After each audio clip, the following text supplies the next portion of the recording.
As summer heats up, so does the battlefield. Russia's 2025 spring-summer offensive has entered its second phase, and this time, it's not about attrition, it's about momentum. From the forests of Sumy to the industrial heart of Dnipropetrovsk, Russian forces have opened multiple fronts with surgical coordination and a confidence that the West can no longer ignore.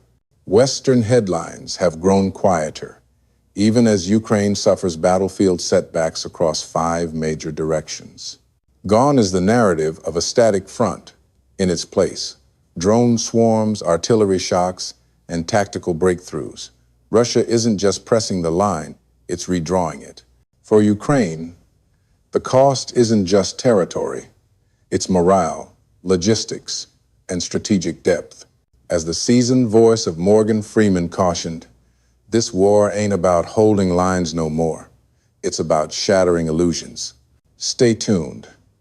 What you're about to see is not just a list of offensives, it's a geopolitical masterstroke unfolding in real time. And as always, we invite your thoughts, drop them in the comments below. Sumy is no longer just a name on a front line. It has become the thermometer of Russian initiative. In early March, Russian forces officially announced the liberation of Suja, a town in the Kursk region, marking the beginning of a new campaign that would soon stretch across the border into Ukrainian territory. Their stated mission was the establishment of a buffer zone to protect Russian civilians in border regions from artillery fire. But anyone following the pattern understands that this is not merely a defensive move, it's a projection of sustained pressure and an expansion of control. What followed was a swift, multi-directional push. Russian troops began probing positions near Tyotkino, a village that Ukraine, for reasons more political than strategic, had insisted on holding. Kyiv dispatched experienced troops into the area, turning the tiny strip of land into a logistical anchor. For Ukraine, Tyotkino became a supply node. For Russia, it was a tactical cul-de-sac, but things unraveled quickly. By mid-May, internal friction within the Ukrainian military began to surface. According to field reports, the commander of Ukraine's 47th Brigade came close to initiating an insubordination revolt, accusing his superiors of issuing suicidal orders that resulted in avoidable casualties. The incident spoke volumes, not just about morale, but about strategic miscalculations at the higher command level. Russian pressure continued to mount. As artillery and drone strikes intensified, 11 additional civilian settlements were ordered to evacuate. This brought the total number of communities forcibly emptied in the region to over 213. This isn't just battlefield attrition, it's demographic displacement. And now, for the first time since the spring of 2022, Russian forces have advanced to within 20 kilometers of the city of Sumy itself. This is not a mere skirmish on the edge of the front. This is strategic compression, pinching Ukraine's northeastern flank while denying it breathing room. And Western media? Surprisingly muted. Their usual alarms seem to have dulled, as if even they sense that this is no longer a propaganda war they can win. On the battlefield, Ukraine's manpower is stretched across multiple regions, but Sumy demands attention they can no longer afford. Kyiv clings to symbolic patches of territory, but Moscow is operating on tempo and weight. The northern push, once a minor note in Russia's operational map, has now become a critical axis of leverage. It signals not just forward movement, but the unraveling of Ukraine's ability to hold multiple fronts at once. But while Sumy burns in the north, Russia's eyes are also fixed on a historic stronghold in the east, Lyman. To understand why Lyman matters, you must understand Ukraine's war logistics. Lyman, also referred to as Krasny Lyman, is not just a town, but a keystone in Ukraine's eastern railway network. It sits along the critical Kharkov-Donetsk rail corridor, which has served as a backbone for Ukrainian military resupply. In 2022, Russia briefly held the town, but it was later recaptured during Ukraine's autumn counteroffensive. Now, after nearly 2 years of recalibration, Moscow is circling back, and this time it's not leaving room for retreat. The operation has not been reckless. Between the middle of May and early June, Russian units advanced deliberately, capturing the key villages of Torskoye and Redkodub. These weren't just random targets. Torskoye served as an early warning post. Redkodub, meanwhile, was a forward operating checkpoint.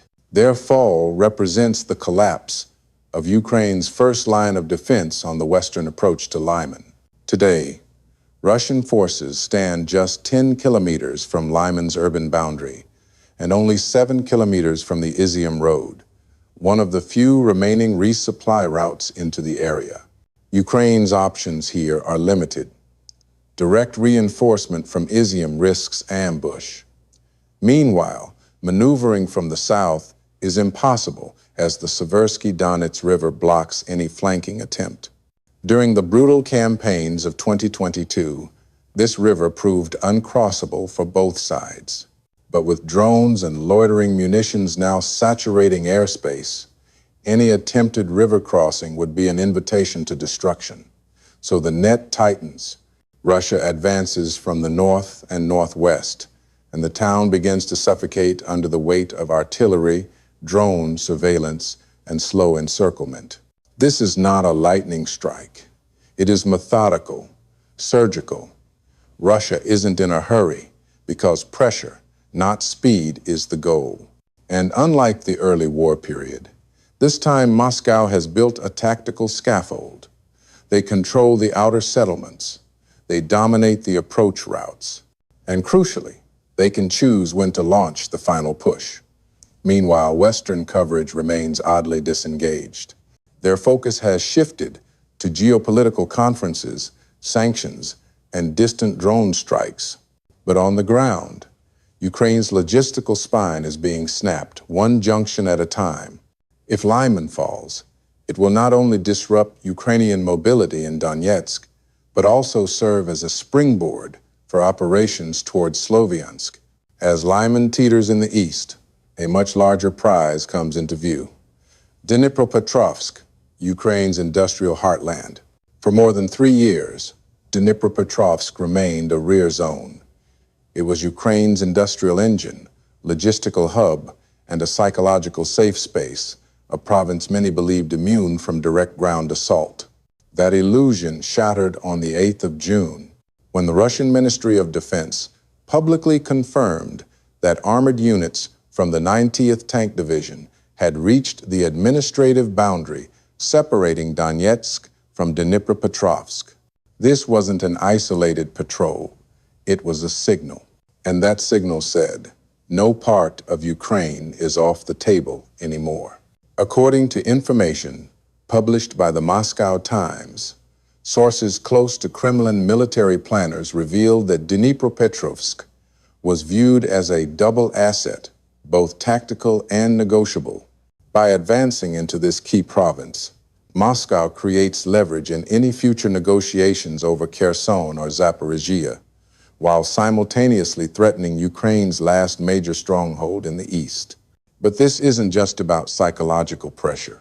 Russian forces have now established a modest but tactically significant foothold near the settlement of Novopavlivka. Their objective? Create a buffer zone nearly 10 kilometers deep to protect their western Donetsk flank and open a corridor aimed squarely at Pokrovsk. The method of advance is telling. Ukrainian officers on the ground acknowledge that small Russian units have begun filtering westward using forest belts and village corridors, terrain ideal for infiltration and concealment. This is not a broad armored thrust like in the early days of the war. It's a quiet, persistent push, enough to force Ukraine to respond, but not enough to spark panic headlines in Western newspapers. What's more, these movements were confirmed by third-party analysis. The Institute for the Study of War, based in Washington, published updated battlefield maps, verified with geolocated footage, confirming Russian forces had indeed crossed into Dnipropetrovsk province. Kyiv, for its part, continues to deny any such presence, calling it propaganda or premature. But denials don't change geography. And as Morgan Freeman observed with his characteristic clarity, when you hold ground the other side won't admit, you've already set the stage for the next move. Ukraine's refusal to acknowledge Russia's entry into Dnipropetrovsk may delay panic, but it won't stop pressure. The terrain is changing, both physically and politically.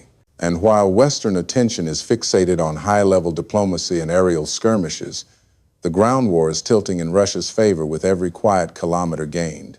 With Dnipropetrovsk breached, the pressure mounts further south, toward Konstantinovka and the contested Donetsk heartland.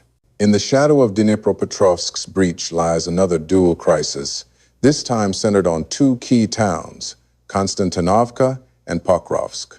The line stretching from Dzerzhinsk to Mirnograd, a front line approximately 30 kilometers wide, has become one of the most volatile combat zones in Ukraine. Since early June, Russian forces have made remarkable gains along this axis, advancing 10 kilometers, capturing 12 separate settlements, and seizing more than 15 kilometers of strategic bypass routes that connect directly to both Pokrovsk and Konstantinovka. This isn't coincidental, it's coordinated.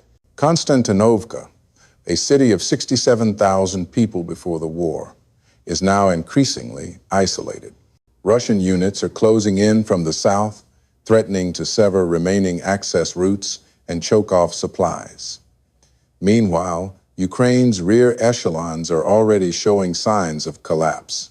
The supply line through Chasov Yar has grown increasingly fragile under constant artillery and drone pressure, forcing Ukrainian planners to rethink their reinforcement patterns.